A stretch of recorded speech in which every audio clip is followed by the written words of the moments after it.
Boa noite, irmãos. Boa noite. Sejam todos bem-vindos aqui à Casa Espírita Cristã, Caminho do Pai.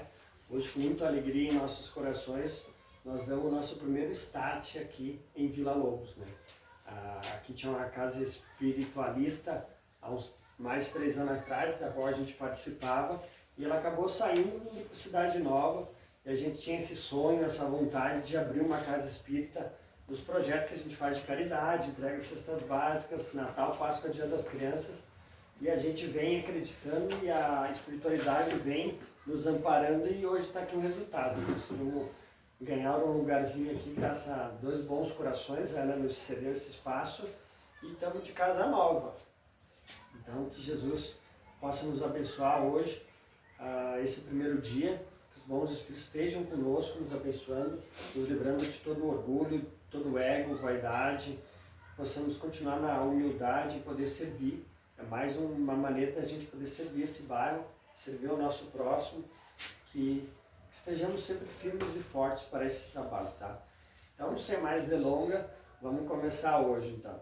Vamos fazer uma palestra de mais ou menos uma meia hora, depois a gente faz os passes e é isso o trabalho, tá? Nós vamos frutificar a água e vamos lá. Então, pensando no que a gente ia fazer a palestra, eu comecei, me veio o livro Jesus no Lar. Para quem não conhece, o livro Jesus no Lar, ele é fantástico, tá? Ele é psicografado por Chico Xavier, pelo espírito Ney Lúcio. Imaginamos Jesus, os apóstolos, e todo dia eles iam na casa do apóstolo Pedro.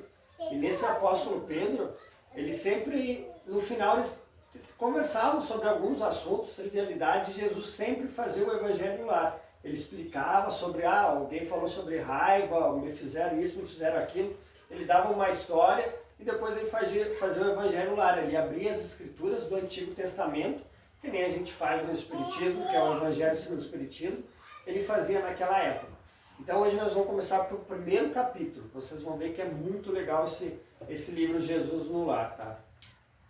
Essa primeira parte que nós vamos ler, por exemplo, a gente vai ver que quando no decorrer na nossa casa, em outros lugares, a gente tem mania de acabar conversando assuntos que não são nada edificantes. Então, numa empresa, em casa, o próprio Espírito Emmanuel falou que a gente não consegue ter 5 minutos de conversas edificantes. Porque em algum momento a gente vai julgar, em algum momento a gente vai falar mal de alguém. Então, por isso que tem uma frase muito boa de sabedoria: se o teu falar não for melhor que o teu silêncio, não fale. Então a gente tem que sempre cuidar quando alguém vem julgar, alguém vem falar mal de alguém. O que eu faço? O que eu falo?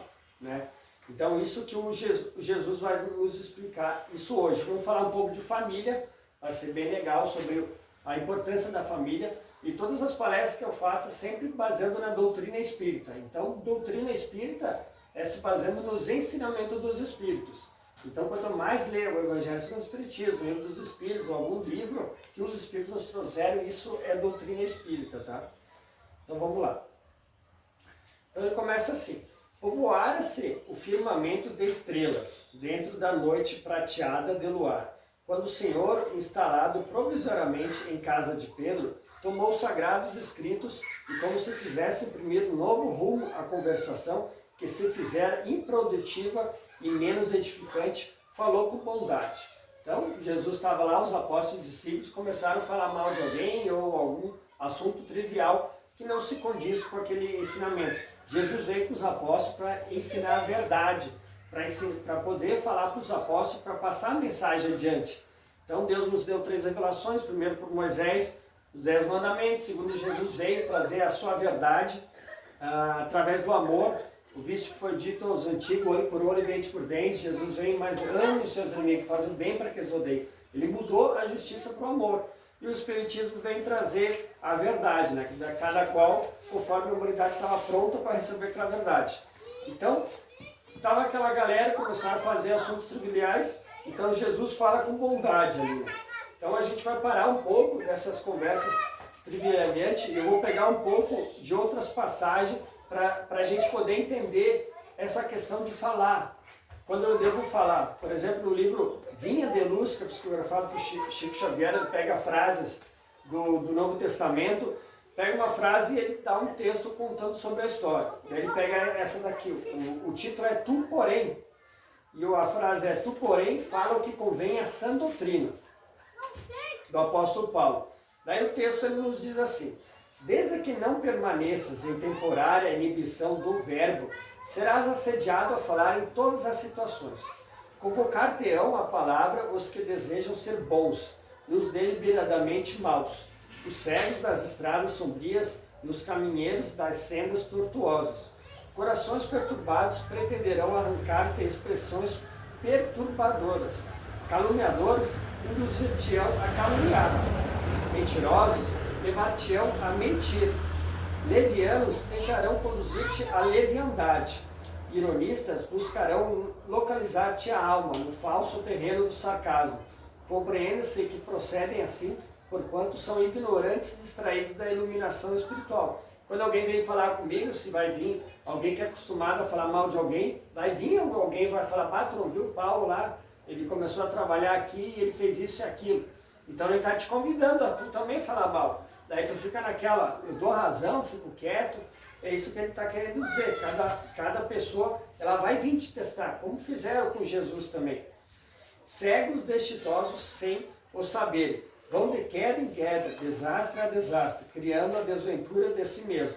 Tu, porém, que conheces o que eles desconhecem, que cultivas na mente valores espirituais que ainda não cultivam, toma cuidado em usar o verbo. Então isso é para nós, toma cuidado em usar o verbo. Como convém ao Espírito do Cristo, que nos rege os destinos. É muito fácil falar os que nos interpelam de maneira a satisfazê-los. Então vem alguém falando mal, eu vou concordar, para não ficar de mal com ele. É muito fácil isso, mas para o cristão não deve ser assim. E não é fácil replicar-lhes, não é fácil replicar-lhes, né? Alguém vai falar mal e tu vai replicar, não, mas o cara é isso e aquilo, tu vai ser contra, né? tu vai ter uma inimizade ali.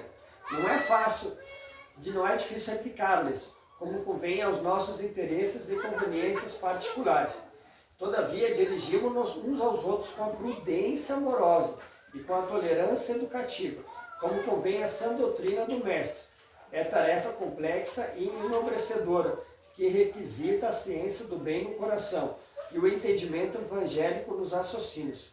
Que os ignorantes e os tregos da alma falem desordenadamente. Deixa eles falar, pois não sabem nem veem. Tu, porém, acautela-te nas criações verbais, como a quem não se esquece das contas naturais a serem acertadas no dia próximo. Então a gente vai, tudo o que a gente faz, toda ação há uma reação. Então é isso que ele está querendo dizer. Jesus tentaram várias vezes ele, é lícito pagar tributo a César? Então estavam querendo questionar ele, é lícito? Ele vai falar mal isso, vamos condenar ele. Daí ele pega e responde, de que é essa moeda? É de César? Então dá, é César o que é de César. Acabou a discussão ali. Várias vezes vieram, qual que é o maior mandamento? Qual que tu acha que é o maior mandamento? Ele respondeu com uma pergunta, amar a Deus, o teu próximo como a si mesmo. E o outro ainda questiona, mas quem que é meu próximo? Daí ele fala do Sermão da Montanha. Ele sempre soube responder para não criar esse negócio. Teve uma lá que era uma mulher, mulher prostituta na época lá, a Maria Madalena, chegou lá na casa e o apóstolo Pedro já olhou com os olhares, né? E daí, se esse mestre soubesse quem que é essa mulher e a vida que ela tem, ele não agiria assim. E daí Jesus falou, tá vendo essa mulher? Quando eu cheguei, tu não me deu água para beber, mas ela me deu mas ela me beijou no rosto, tu não me deu um beijo, mas ela enxugou suas lágrimas nos meus cabelos, tu não me perfumou, mas ela derrubou um azeite caro. Se a gente ver essa passagem, a gente vai ver. Então, é tudo como as pessoas vêm para nós, a gente tem que responder dessa forma ali. Outra parte, livro Pão Nosso, título, Más Palestras. A frase, não vos enganeis, as más conversações corrompem os bons costumes. Apóstolo Paulo, 1 Coríntios 15:33. Então, o Emmanuel vai conversar sobre isso. As conversações menos dignas deixam sempre o traço da inferioridade por onde passou. A atmosfera de desconfiança substitui imediatamente o clima da serenidade. O veneno das investigações doentias espalha com rapidez. Depois da conversação indigna, há sempre menos sinceridade e menor expressão de força fraterna. Em seu berço cruminoso nascem os fantasmas da calúnia que escorregam por entre criaturas santamente intencionadas, tentando a destruição de lares honestos. Surgem as preocupações inferiores que espiam de longe, enegrecendo atitudes respeitáveis. Emerge a curiosidade criminosa que comparece onde não é chamado, emitindo opiniões desabridas, introduzindo os que a ouvem a mentira e a demência. A má conversação corrompe os pensamentos mais dignos. As palavras proveitosas sofrem em todos os lugares a percepção implacável. Imprescindível se torna manter-se o homem em guarda contra o assédio, insiste em o destruir. Então ele conta essa história ali. Aqui também tem uma passagem também bem legal do espírito Humberto de Campos, que logo depois que Judas cometeu suicídio e o Jesus foi crucificado, o apóstolo Tiago estava conversando com o discípulo. E ele estava conversando com o discípulo, e daí de repente conversando com o discípulo sobre Judas. Estava falando mal do Judas. O Judas é isso, o Judas é aquilo. E quando veio Jesus passou bem no lado dele. Passou do lado dele, e daí o apóstolo Tiago falou, mestre, tu não está me vendo, está indo aonde? Eu estou indo lá auxiliar Judas. Aí que a gente está conseguindo entender, né? Ele estava falando mal de outro, Jesus apareceu, e o que tu está fazendo? Eu vou lá auxiliar Judas. Então, se tem uma pessoa que com uma certa dificuldade está acontecendo isso aqui na vida, em vez de a gente jogar pedras nelas, que a gente possa amparar, possa ajudar, né? Que nem nessa passagem ali. Por isso que o apóstolo Tiago, no Novo Testamento, ele diz, a língua é um fogo. Ele tem um texto muito bonito sobre a língua, sobre a gente, que é uma das maiores dificuldades, a gente poder controlar a língua, se compara o vento, compara o mar, que é bem complicado. Depois dessa passagem, ele escreveu isso no Novo Testamento. E as conversas frutíferas, a gente está perdendo tempo, a gente está aqui no planeta Terra para evoluir, para a gente poder chegar ao Pai. Por isso que essa casa é caminho do Pai, né? Então, o Chico Xavier psicografou mais de 400 livros. Então ele tinha muito trabalho, além de trabalhar na casa espírita e todo o trabalho que ele tinha. O Emmanuel, que era o orientador espiritual dele, estava sempre na cola dele. E ele não deixava ele ficar ocioso. Só contar uma passagem que Chico fechava os olhos para a diversão, algumas vezes à força. Numa tarde ele teve uma conversa com amigos interrompida pelo vozeirão irritado de Emmanuel. Já era mais do que a hora a ele encerrar aquele bate-papo, que atravessou a tarde inteira, e se trancar no quarto para escrever, para psicografar. Precisava colocar no papel páginas de um novo livro. Chico, animado, pediu mais alguns minutos para o espiritual. Emmanuel, por favor, deixa eu ficar mais uns minutos aqui conversando com os amigos. Emmanuel encerrou o assunto. Tinha de ser naquele momento, senão ele iria embora. Não podia perder tanto tempo com trivialidades. Você fará tudo aproveitando os minutos. Chico lia, escrevia, estudava, atendia os doentes no centro e todos os sábados ele e alguns amigos visitavam famílias que moravam embaixo de uma ponte de pedra. Então, tudo isso, a gente só chegou um pouco do texto, no começo do texto, só para a gente entender as más conversações, a gente cuidar o que falar. Jesus estava com os apóstolos, eles estavam falando conversas que não condiz, né? Então vamos voltar ao texto. Daí Jesus pegou e foi chamar a atenção do Simão, né? O Pedro. Simão, que faz o pescador quando se dirige para o mercado com os frutos de cada dia? Então voltando Jesus no lar. Então ele pergunta, Simão, que faz o pescador quando se dirige para o mercado com os frutos de cada dia? O apóstolo pensou alguns momentos e respondeu hesitante, mestre, naturalmente escolhemos peixes melhores. Ninguém compra os resíduos da pesca. Então, eu sou um pescador, eu vou vender os peixes, eu vou deixar os melhores, senão não vai vender, né? Ninguém vai comprar os outros. Jesus sorriu e perguntou de novo, e o olheiro, que faz para atender a tarefa que se propõe? O olheiro é aquele que do barro da cera, ele vai moldando e sai um vaso, né? Certamente, Senhor, redarguiu o pescador intrigado, modela o barro, imprimindo-lhe a forma que deseja. Então, cada um tem uma meta, cada um tem um objetivo, e é isso que ele tem que traçar, né? O amigo celeste, de olhar compassivo e fulgurante, insistiu. E como procede o carpinteiro para alcançar o trabalho que pretende? O interlocutor, muito simples, informou sem vacilar. Lavrará a madeira, usará a enxó e o serrote, o martelo e o formão. De outro modo, não aperfeiçoará a peça bruta. Então, qual que é a função do marceneiro? Ele vai ter que usar aquelas ferramentas para fazer aquele objetivo. A mesma coisa nós. Se alguém vir com agressividade para a gente tem que usar as ferramentas do quê? As ferramentas da humildade, as ferramentas do perdão, as ferramentas do silêncio.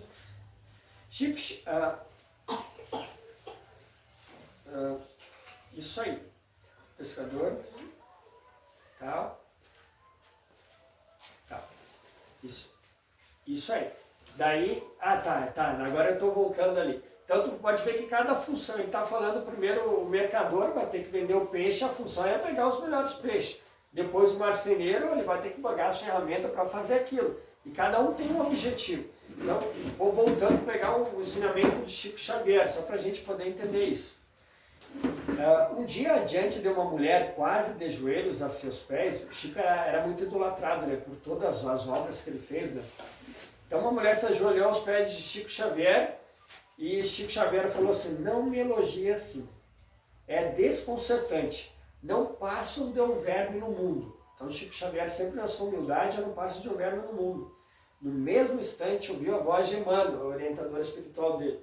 Não insulte o verme, ele funciona ativo na transmutação dos detritos da terra, com extrema fidelidade ao papel de humildade e valioso servidor da natureza.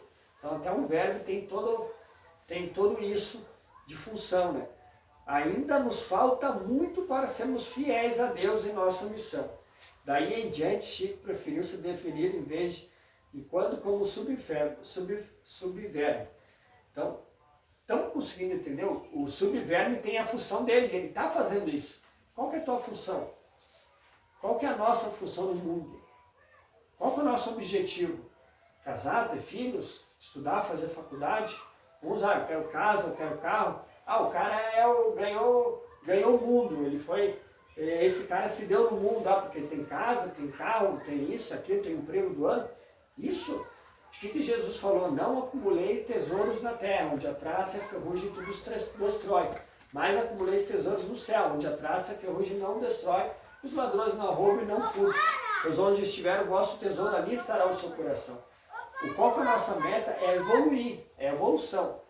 Eu sempre comento nas aulas, nós passamos no planeta, nós somos espíritos imperfeitos, depois vamos passar para espíritos bons, depois para espíritos puros, vamos passar para um planeta primitivo, um planeta de provas e expiações, um mundo ditoso, um mundo celeste. A gente vai chegar até o último grau de hierarquia, que é que nem se comparado a anjos. Quando a gente eliminar a inveja, a raiva, a ódio, ciúme, a maledicência, todas essas coisas. Essa é a nossa função. A nossa função, que nem o verme, é conseguir a humildade, é conseguir o perdão, é conseguir o amor ao próximo, é conseguir a caridade. Então, voltando Jesus no lar, calou-se Jesus por alguns instantes e aduziu. Assim também é o lar diante do mundo. Olha que legal, agora ele vem comparar o lar. Vamos botar a importância do lar. Assim também é o lar diante do mundo. O berço doméstico é a primeira escola e o primeiro templo da alma. A casa do homem é a legítima exportadora de caracteres para a vida comum. Se o negociante seleciona a mercadoria, se o marceneiro não consegue fazer um barco sem afeiçoar a madeira e aos seus propósitos, como esperar uma comunidade segura e tranquila sem que o lar se aperfeiçoe? A paz do mundo começa sob as telhas a que nos acolhemos. Se não aprendemos a viver em paz entre quatro paredes, como aguardar a harmonia das nações? Se nós não habituamos a amar o irmão mais próximo, associado à nossa luta de cada dia, como respeitar o eterno Pai que nos carece distante? Então é isso que ele está querendo dizer, gente. Como é que eu quero praticar uma caridade, evoluir, criar uma casa espírita, uma igreja, alguma coisa, se eu lá em casa eu não consigo me dar bem com a minha mulher, eu não consigo me dar bem com meus filhos? Ele está querendo dizer, ele estava ali no lar, ali era o lar. primeiro tu se foca ali. As conversas aqui tem que ser conversas edificantes. Tem que ser umas conversas boas. Eu não posso brigar, gritar, fazer... Como é que eu posso sair pregar o evangelho se em casa sou? Por isso que todo mundo que faz palestra, isso aqui é muito julgado. Ah, tu fala isso, aquilo, mas tu é assim. Principalmente os familiares em casa, porque não é fácil. Mas isso que ele está querendo dizer. Vocês querem evoluir, querem buscar o reino de Deus, primeiro começa em casa. A caridade, que nem o Duda Ribeiro da outra casa tinha essa frase que é muito bonita, a caridade começa em casa. Então, a gente tem que começar a caridade com a mulher, com os filhos, com o marido, com todo mundo em casa. Por isso que Jesus falou, quem quiser ser o mais importante, que sirva os outros. Sirva o teu irmão, sirva o teu filho, sirva a todo mundo, que é isso que vai te fazer evoluir na humildade. Se alguém declarar, aqui voltando aqui o texto, isso.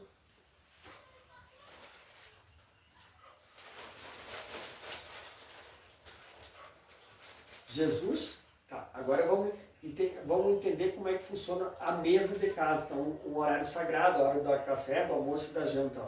Jesus no lar continua. Jesus relanceou o olhar pela sala modesta, fez pequeno intervalo e continuou. Pedro, acendamos aqui em torno de quantos nos procuram assistência fraterna, uma claridade nova.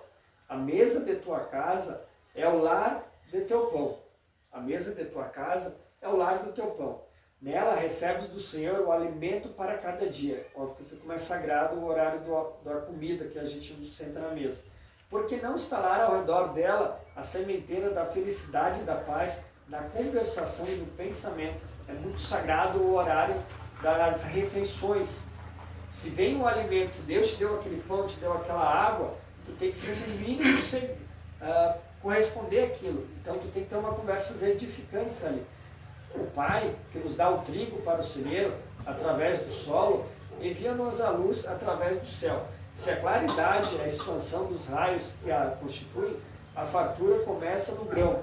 Em razão disso, o Evangelho não foi iniciado sobre a multidão, mas sim no singelo domicílio dos pastores e dos animais.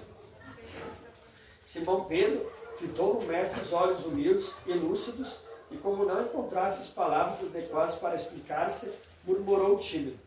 Mestre, seja feito como desejas. Então Jesus, convidando os familiares do apóstolo, a palestra edificante e a meditação elevada, desenrolou os escritos da sabedoria e abriu na terra o primeiro culto cristão no lar. Olha que legal, isso aí foi ali que começou a dizer o evangelho no lar. Então estão sentados à mesa, conversam. Que hora que eu vou ler o evangelho no lar, em casa? Aqui numa igreja, numa casa espírita, é fácil, né? A gente ler, fazer palestra e tudo mais.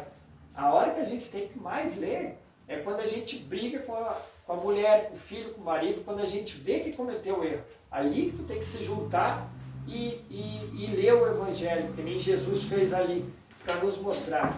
Às vezes eu acabo me perdendo em casa e é ali que eu pego o evangelho segundo o Espiritismo. Vamos fazer o evangelho. Ah, mas tu fez tudo isso, aquilo e vai querer agora pagar uma de santinho. Por isso mesmo, para me policiar, para me ajudar, para ver que eu estou errando. Então, por exemplo, lá em casa a gente tem mania de fazer o evangelho lá nas refeições. Ou faz um domingo, numa janta. Aqui ele já ia fazer, como antigamente não tinha o Novo Testamento, ele ia pegar as escrituras do Antigo Testamento e ia ler e aí ia acontecer.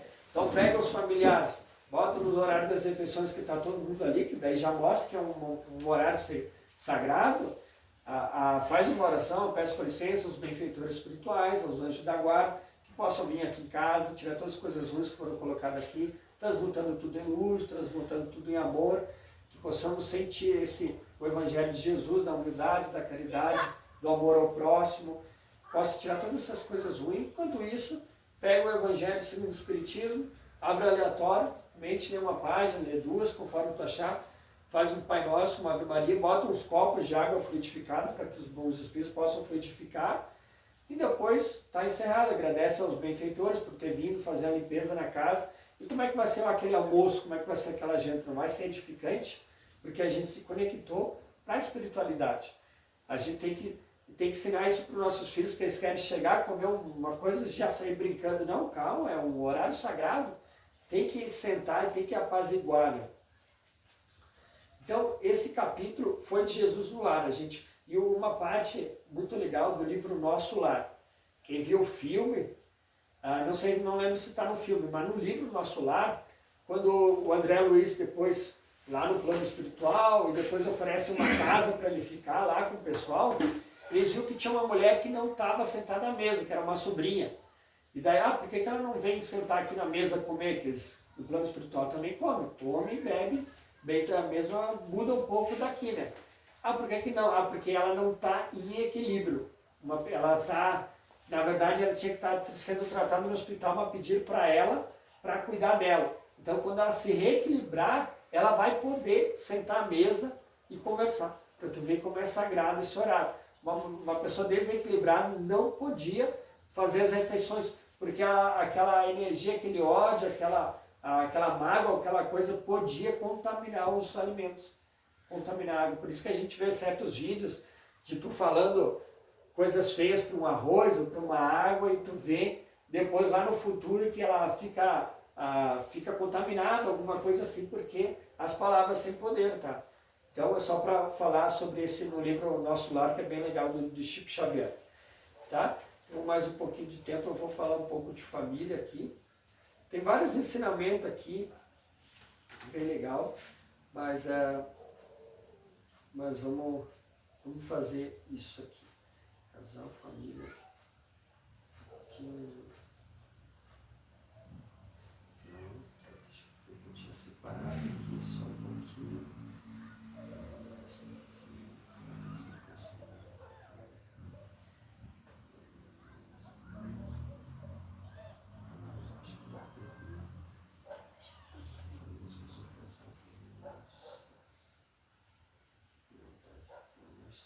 Gente,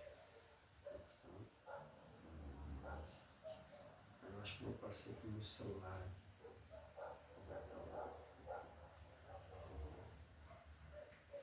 Eu vou ler uma outra parte aqui. Educação no lar.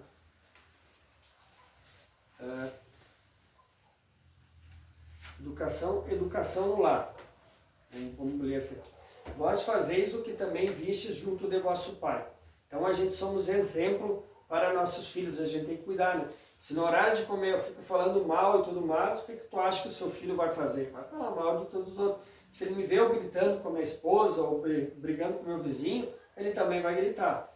Os pais humanos têm de ser os primeiros mentores da criatura, de sua missão amorosa.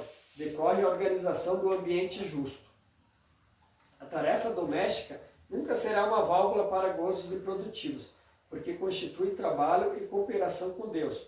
O homem ou a mulher que deseja ao mesmo tempo ser pais e gozadores da vida terrestre estão cegos e terminarão seus loucos esforços, espiritualmente falando, na vala comum da inutilidade.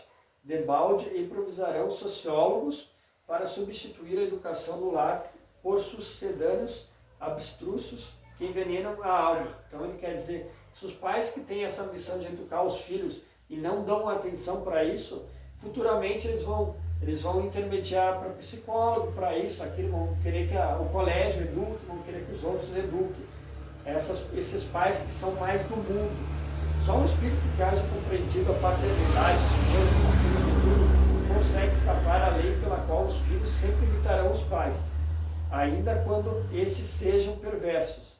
Então, o filho só vai mudar a trajetória do pai só se ele estiver bem espiritualizado, né? Isso que ele está querendo dizer aqui. Pais. Vamos ver um pouco aqui dos pais.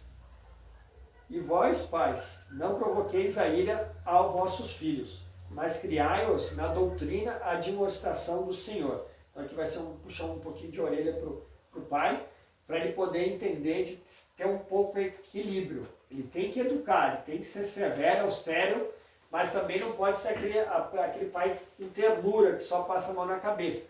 O segredo é o equilíbrio, né? Essa frase aqui é do apóstolo Paulo.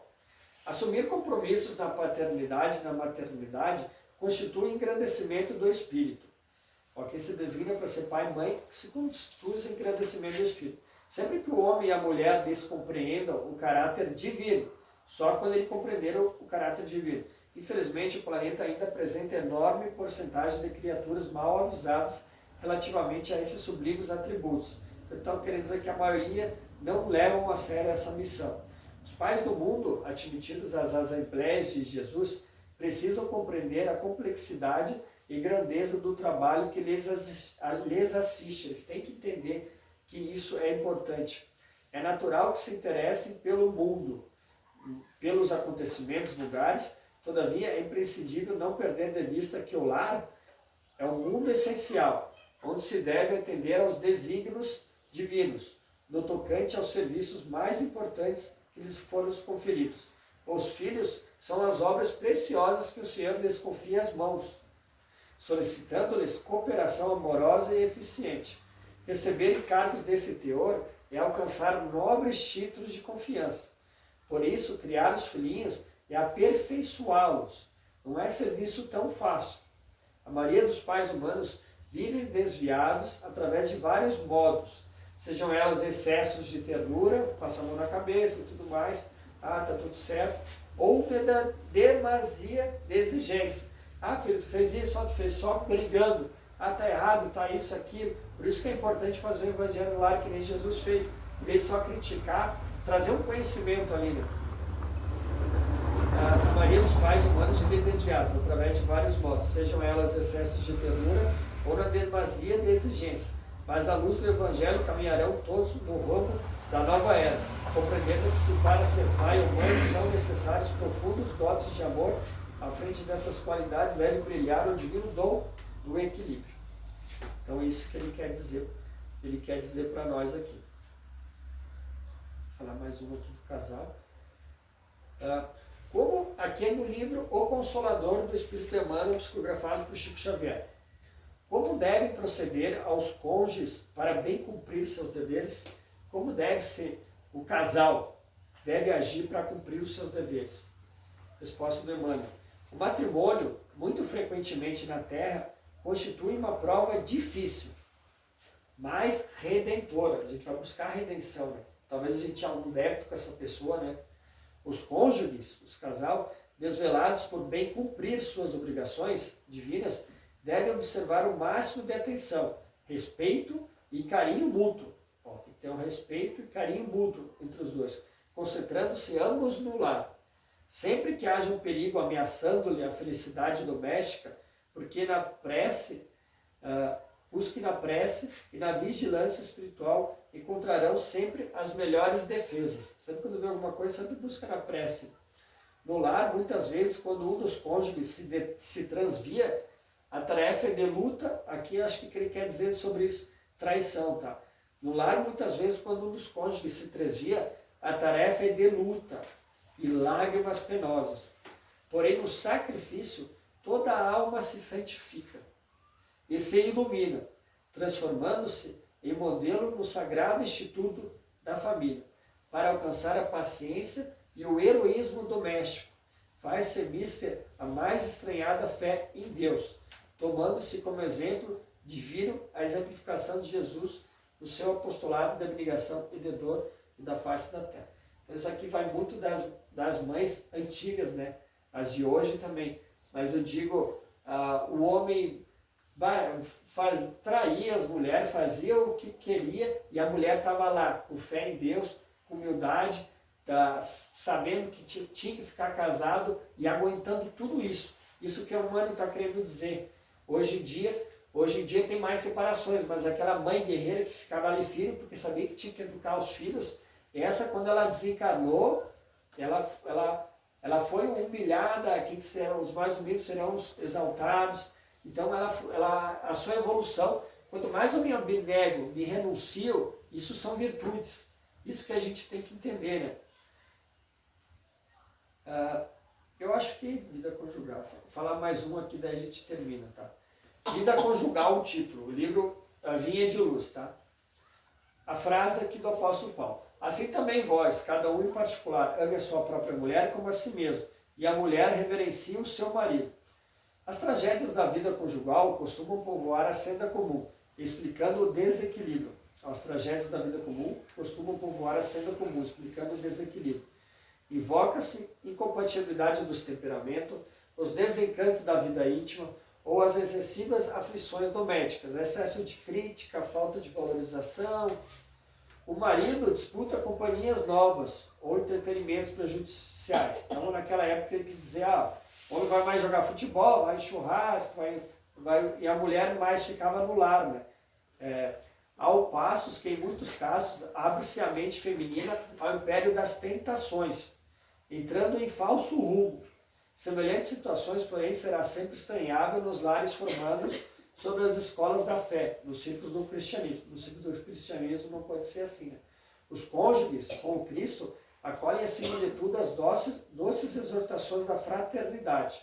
É possível que os sonhos, muitas vezes, mas aqui que a gente tem que entender, né? O que é importante na tua vida? Meu sonho é ser médico, ser isso, aquilo.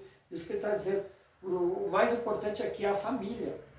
É possível que os sonhos, muitas vezes, se desfaçam ao toque de provas salvadoras. Os sonhos se desfazem porque tu vai ter que passar por aquela prova, aquela expiação salvadora. Aquela prova vai te fazer evoluir dentro dos ninhos afetivos construídos na árvore da fantasia. É a vaidade nossa, casar, isso, todos esses sonhos bobos que não servem, não condiz com a nossa evolução. Mas pode ser que não vai acontecer, por isso que a gente não pode criar expectativas, né? Muitos homens e mulheres exigem por tempo vasto flores celestes sobre espinhos terrenos. O pessoal imagina que a vida vai ser fácil, né? Reclamando dos outros atitudes e diretrizes que eles são, por enquanto, incapazes de adotar. E o matrimônio se lhes converte em instituições detestáveis. O cristão, contudo, não pode ignorar a transitoriedade das experiências humanas. Com Jesus é impossível destruir os divinos fundamentos da amizade real.